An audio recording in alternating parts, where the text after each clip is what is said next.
Red as Blood by Tanith Lee. The beautiful witch queen flung open the ivory case of the magic mirror.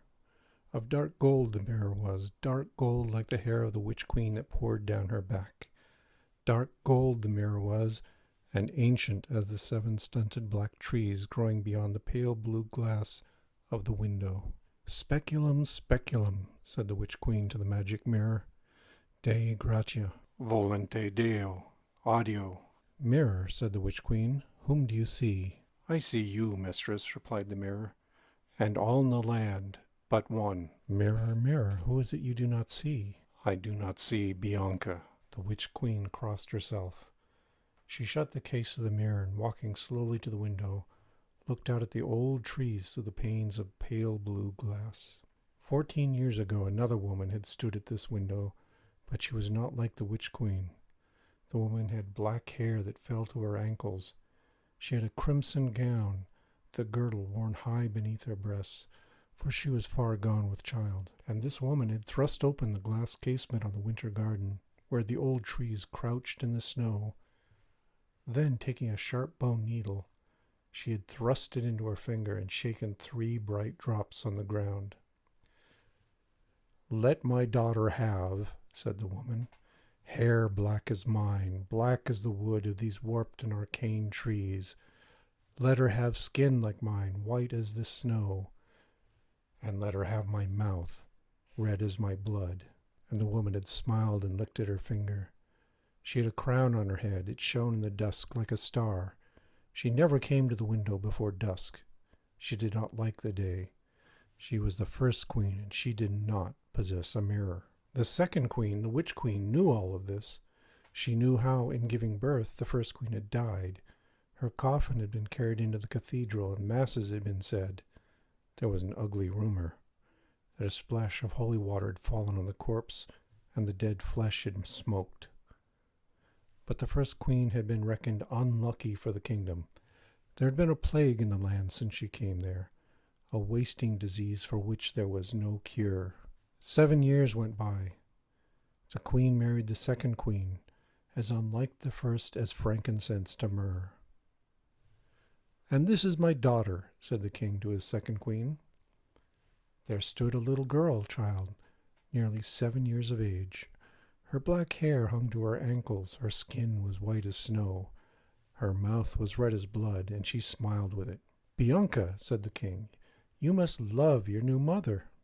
Bianca smiled radiantly. Her teeth were bright as sharp bone needles. "Come," said the witch queen, "come, Bianca, I will show you my magic mirror." Please, mamma, said Bianca softly. I do not like mirrors. "She is modest," said the king, "and delicate. She never goes out by day.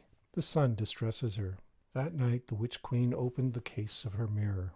"Mirror, mirror, whom do you see?" I see you, mistress, and all in the land but one.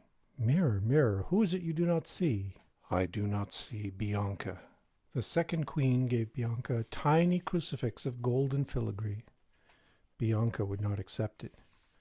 She ran to her father and whispered, I am afraid. I do not like to think of our Lord dying in agony on his cross. She means to frighten me. Tell her to take it away. The second queen grew wild white roses in her garden and invited Bianca to walk there after sundown. But Bianca shrank away. She whispered to her father, The thorns will tear me. She means me to be hurt. When Bianca was 12 years old, the witch queen said to the king, "Bianca should be confirmed so that she may take communion with us." "This may not be," said the king. "I will tell you, she has not been christened, for the dying word of my first wife was against it. She begged me, for her religion was different from ours. The wishes of the dying must be respected." "Should you not like to be blessed by the church," said the witch queen to Bianca, "to kneel at the golden rail before the marble altar, to sing to God, to taste the ritual bread and sip the ritual wine?" She means me to betray my true mother, said Bianca to the king. When will she cease tormenting me? The day she was 13, Bianca rose from her bed, and there was a red stain there like a red, red flower.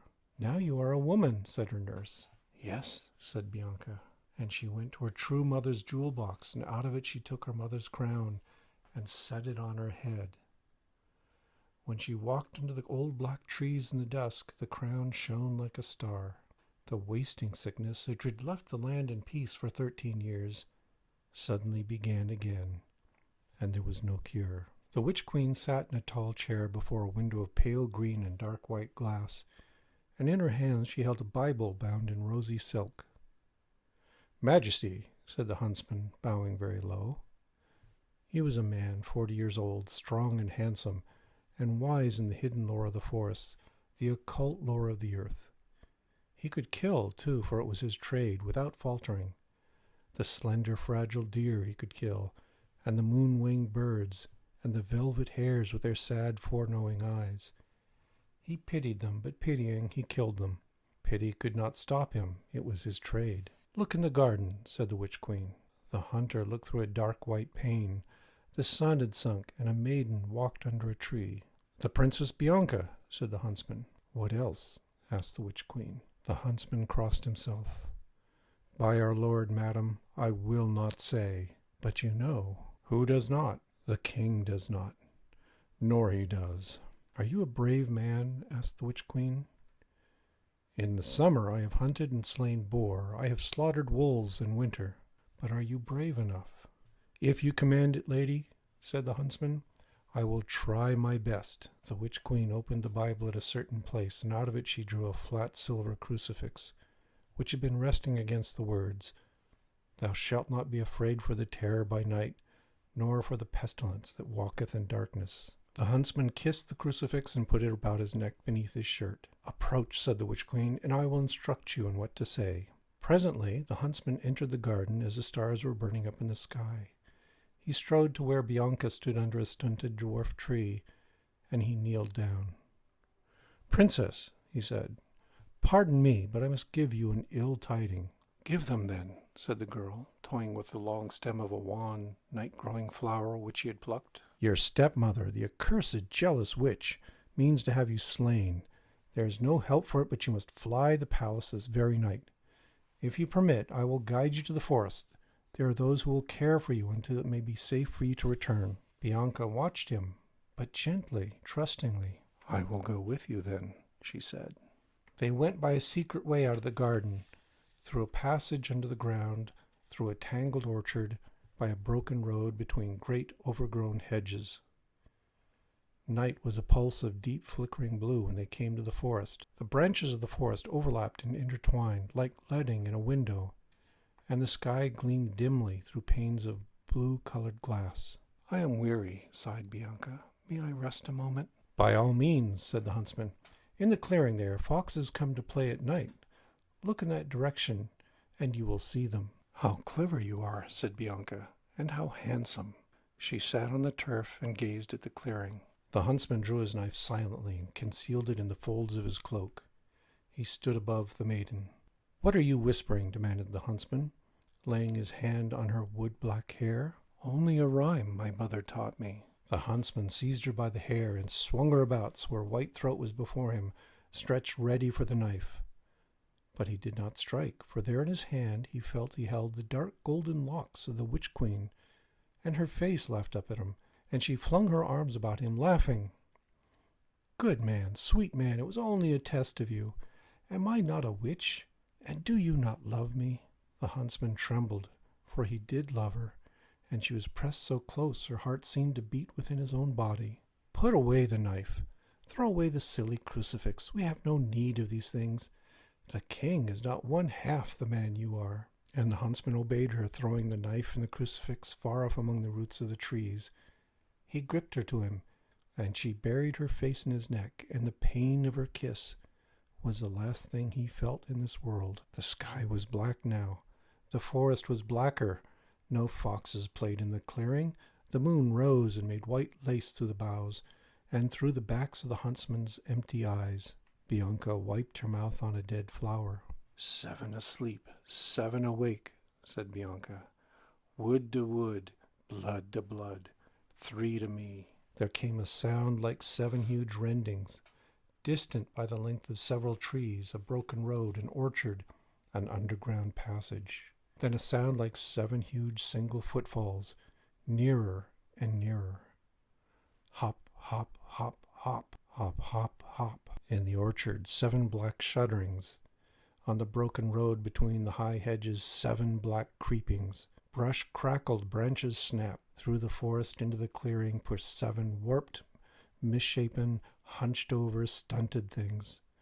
Woody black mossy fur, woody black bald masks, eyes like glittering cracks, mouths like moist caverns, lichen beards, fingers of twiggy gristle, grinning, kneeling, faces pressed to the earth. "Welcome," said Bianca. The witch queen stood before a window of glass like diluted wine.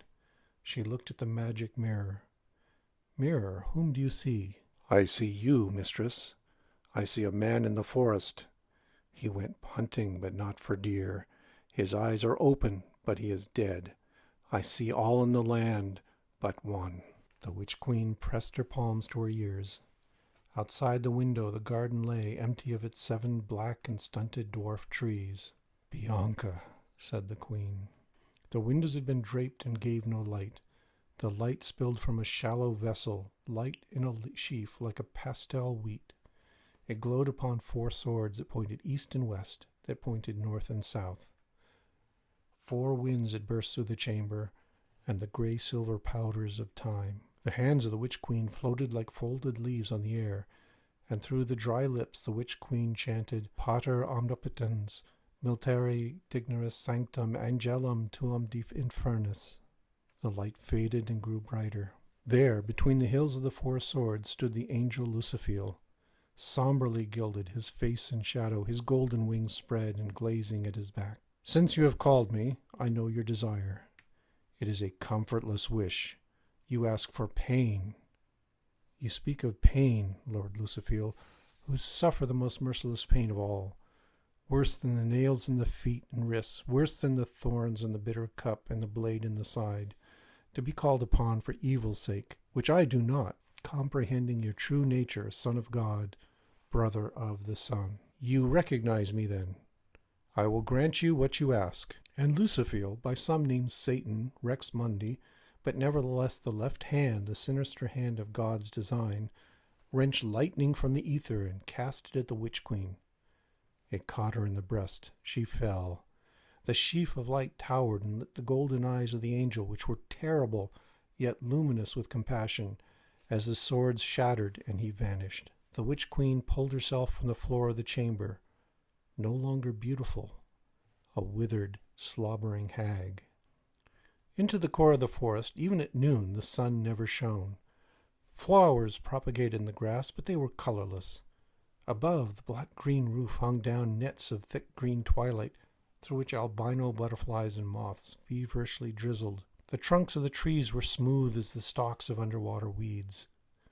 Bats flew in the daytime, and birds who believed themselves to be bats. There was a sepulchre dripped with moss.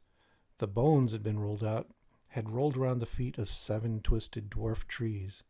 They looked like trees. Sometimes they moved. Sometimes something like an eye glittered, or a tooth, in the wet shadows. In the shade of the sepulchre door sat Bianca, combing her hair. A lurch of motion disturbed the thick twilight. The 7 trees turned their heads. A hag emerged from the forest. She was crook-backed, and her head was poked forward, predatory, withered and almost hairless, like a vulture's. "Here we are at last," grated the hag in a vulture's voice. She came closer and cranked herself down on her knees and bowed her face into the turf and the colorless flowers. Bianca sat and gazed at her. The hag lifted herself. Her teeth were yellow palings. "I bring you the homage of the witches, and 3 gifts," said the hag. "Why should you do that?" "Such a quick child, in only 14 years. Why? Because we fear you. I bring you gifts to curry favor." Bianca laughed. "Show me." The hag made a pass in the green air. She held a silken cord worked curiously with a plaited human hair. "Here is a girdle which will protect you from the devices of priests, from crucifix and chalice and the accursed holy water. In it are knotted the tresses of a virgin, and of a woman no better than she should be, and of a woman dead. And here," a second pass and a comb was in her hand, lacquered blue over green, a comb from the deep sea, a mermaid's trinket to charm and to subdue. Part your locks with this, and the scent of ocean will fill men's nostrils, and the rhythm of the tides their ears, the tides that bind men like chains. Last, added the hag, that old symbol of wickedness, the scarlet fruit of Eve, the apple red as blood, bite and the understanding of sin, which the serpent boasted of, will be made known to you. And the hag made her last pass in the air, and extended the apple, with the girdle and the comb, towards Bianca.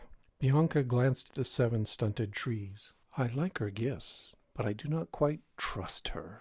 The bald masks peered from their shaggy beardings. Eyelets glinted, twiggy claws clacked. All the same, said Bianca, I will let her tie the girdle on me, and comb my hair herself. The hag obeyed, simpering. Like a toad she waddled to Bianca. She tied on the girdle. She parted the ebony hair. Sparks sizzled, white from the girdle, peacock's eye from the comb.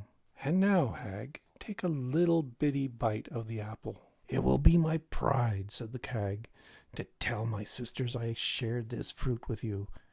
And the hag bit into the apple, and mumbled the bite noisily, and swallowed, smacking her lips. Then Bianca took the apple and bit into it.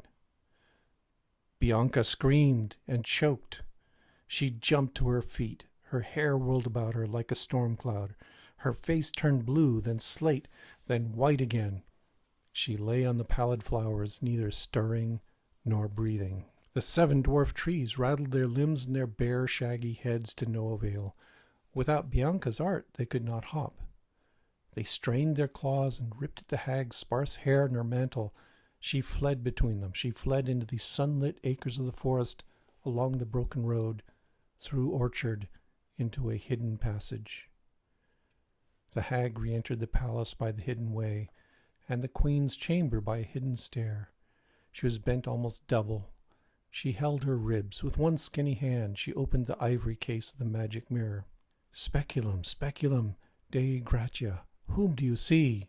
I see you, mistress, and all in the land, and I see a coffin. Whose corpse lies in the coffin? That I cannot see. It must be Bianca. The hag, who had been the beautiful witch queen, sank into her tall chair before the window of pale cucumber green and dark white glass. Her drugs and potions waited ready to reverse the dreadful conjuring of age the angel Lucifer had placed on her. But she did not touch them yet. The apple had contained a fragment of the flesh of Christ, the sacred wafer, the Eucharist. The queen drew her Bible to her and opened it randomly, and read with fear the words, Resurgat. It appeared like glass, the coffin, milky glass. It had formed this way. A thin white smoke had risen from the skin of Bianca. She smoked as a fire smokes when a drop of quenching water falls on it. The piece of Eucharist had stuck in her throat. The Eucharist, quenching water to her fire, caused her to smoke. Then the cold dews of night gathered in the colder atmospheres of midnight. The smoke of Bianca's quenching froze about her. Frost formed in exquisite silver scrollwork all over the block of misty ice which contained Bianca. Bianca's frigid heart could not warm the ice, nor the sunless green twilight of the day. You could just see her stretched in the coffin through the glass. How lovely she looked, Bianca, black as ebony, white as snow, red as blood. The trees hung over the coffin. Years passed. The trees sprawled about the coffin, cradling it in their arms, their eyes wet fungus and green resin. Green amber drops hardened like jewels in the coffin of the glass. "Who is that lying under the trees?" the prince asked as he rode into the clearing. He seemed to bring a golden moon with him, shining about his golden head, on the golden armor and the cloak of white satin, blazoned with gold and blood and ink and sapphire. The white horse trod on the colorless flowers, but the flowers sprang up again when the hooves had passed. A shield hung from the saddle bow, a strange shield. From one side it had a lion's face, but from the other a lamb's face. The trees groaned and their heads split on huge mouths. "Is this Bianca's coffin?" said the prince. "Leave her with us," said the 7 trees. They hauled at their roots. The ground shivered. The coffin of ice glass gave a great jolt, and a crack bisected it. Bianca coughed. The jolt had precipitated the piece of Eucharist from her throat. In 1,000 shards, the coffin shattered and Bianca sat up. She stared at the prince, and she smiled. "Welcome, beloved," said Bianca. She got to her feet and shook out her hair and began to walk toward the prince on the pale horse. But she seemed to walk into a shadow, into a purple room, then into a crimson room whose emanations lanced her like knives. Next she walked into a yellow room where she heard the sound of crying which tore her ears. All her body seemed stripped away. She was a beating heart. The beats of her heart became 2 wings. She flew. She was a raven, then an owl. She flew into a sparkling pane. It scorched her white, snow white. She was a dove. She settled on the shoulder of the prince and hid her head under her wing. She no longer had anything black about her and nothing red. "Begin again now, Bianca," said the prince. He raised her from his shoulder. On his wrist there was a mark. It was like a star. Once a nail had been driven in there. Bianca flew away, up through the roof of the forest. She flew in at a delicate wine window. She was in the palace. She was 7 years old. The witch queen, her new mother, hung a filigree crucifix around her neck. "Mirror," said the witch queen, "whom do you see?" "I see you, mistress," replied the mirror, "and all in the land I see Bianca."